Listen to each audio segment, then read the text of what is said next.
Okay, here we are. We're in chapter 8 of the book of Ecclesiastes. I've got to complete this. It's got to be completed right now while I'm on the course and doing it. Chapter 8 has 17 verses. Chapter 9 has 20 verses. Chapter 10 has 10 verses. Chapter 11 has 10 verses. Chapter 10 has 20.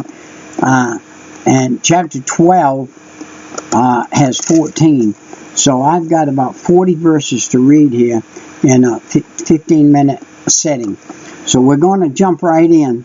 Chapter 8 of Ecclesiastes. And we're going to try to wind this up.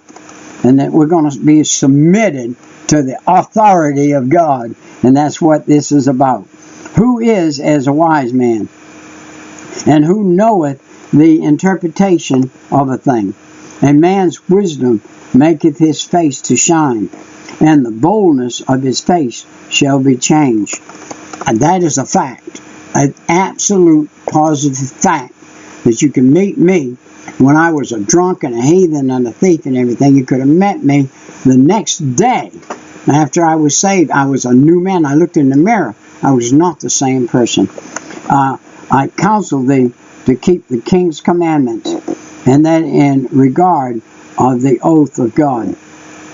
Be not hasty to go out of his sight, and stand not in the evil thing, for he doeth whatsoever pleaseth him.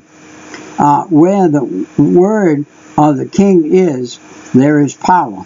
And who may say unto him, what doest thou? Whoso keepeth the commandment shall fear no evil thing. And a wise man's heart discerneth both time and judgment, because to every purpose there is a time and judgment. Therefore, the misery of man is great upon him. It's because he fears not judgment. For he knoweth not that which shall be. For who can tell him when it shall be? There is no man that hath power over the spirit to retain the spirit, neither hath power in the day of death. And there is no discharge in that war, neither shall the wickedness deliver those that are given up to it. Man, those 8 verses right there, boy, the connotation is something else.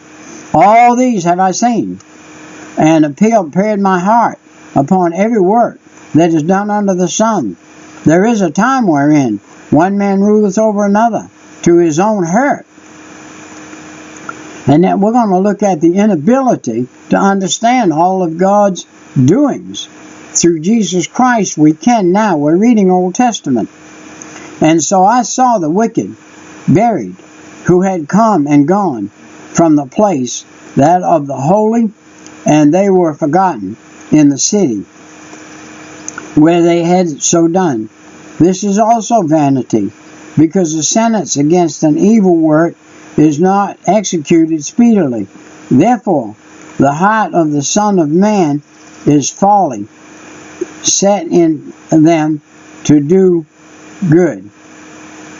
Wow, wow, wow, wow. And I saw the wicked buried. And they're in torment. And they will be in the place of torment that they're in until judgment.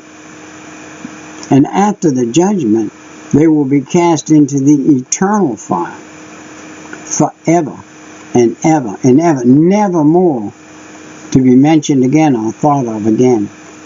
Right now they're in that holding tank in fire. Thou art a sinner, evil 100 times, and as days be prolonged, yet surely I know that it shall be well with them that fear God, which fear before him. But it shall not be well with the wicked, neither shall he prolong his days, which are as a shadow, because he feareth not before God.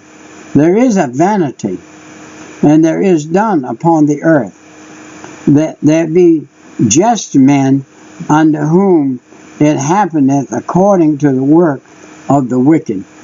Again, there be wicked men to whom it happeneth according to the work of the righteous. I said that this also is vanity. Then I commended mirth, because a man hath no better thing under the sun than to eat and to drink and to be merry, for that shall abide with him of his labor the days of his life which God giveth him under the sun.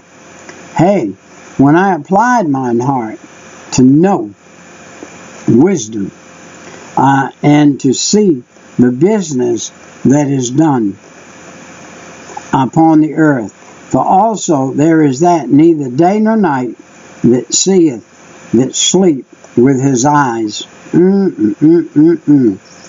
Then I beheld all the work of God, that a man cannot find out the work that is done under the sun. Because though a man laboreth to seek it out, yet he shall not find it. Yea, further, though a wise man think to know it, yet shall he not be able to find it. For all this I considered in my heart, even to declare this, that the righteous and the wise and their works are in the hand of God. No man knoweth either love or hatred by all that is before them. All things come alike to all.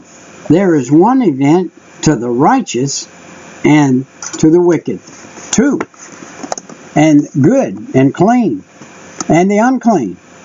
To him that sacrificeth, and to him that sacrificeth not. As it is good, so is the sinner. And he that soweth, as he that fadeth, follow an oath. This is an evil among all things that are done under the sun, that there is one event unto all, yea, also to the heart of the Son of Men is full of evil and madness in their heart while they live. And after that, they go to the dead into wickedness. Wow, chapter 7 and verse 20 told us that. For to him that is joined to all the living, there is hope. For a living dog is better than a dead lion.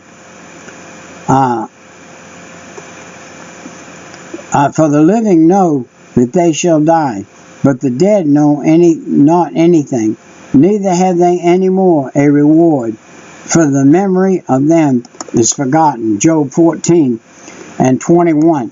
We must remember, while we're alive, we need to do all that we can do, because when we die, it's the end of it.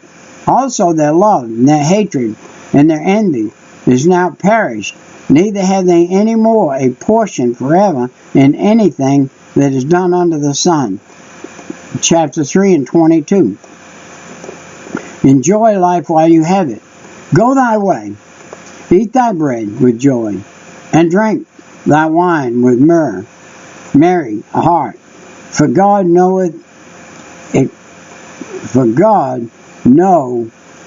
accepteth thy work. For God now accepted thy work. Let thy garments be always white, and let thy head lack no ointment. In that day there were customs that showed on the outside, even when the man's heart was black on the inside. But he's saying, let thy raiment be white, and anoint your head with oil daily, living joyfully with thy wife, whom thou lovest all the days of thy life, of thy vanity, which he hath given thee under the sun. All the days of vanity, for that is thy portion in this life, and in thy labor, which thou takest under the sun. I lived in the vanity of my wife for 57 years, roughly, and she went on to heaven before me. But the Bible calls that vanity. that the pleasure of the self of each other was a vanity in a sense. Only what's done in Christ will last. All the rest is gone. Whatsoever thy hand findeth to do, do it with thy might. For there is no work, nor device, nor knowledge, nor wisdom in the grave where thou goest. I returned and saw under the sun that the race is not to the swift, nor to the battle, to the strong, neither yet bread to the wise, nor yet riches to the men of understanding, nor yet favor to men of skill, but time and chance happeneth to all. For man also knoweth not his time, as the fishes that are taken in the evil net, and the bird that are caught in the snare. So are the sons of men in snare in evil time, when it faileth suddenly upon them. This wisdom have I seen also under the sun, that it seemeth great unto me. There was a little city, and few men within it, and there came a great king against it, besieged it, and built a great bulwark against it. Now there was found in that poor wise man, and he by his wisdom delivered the city, yet no man remember that the same poor man.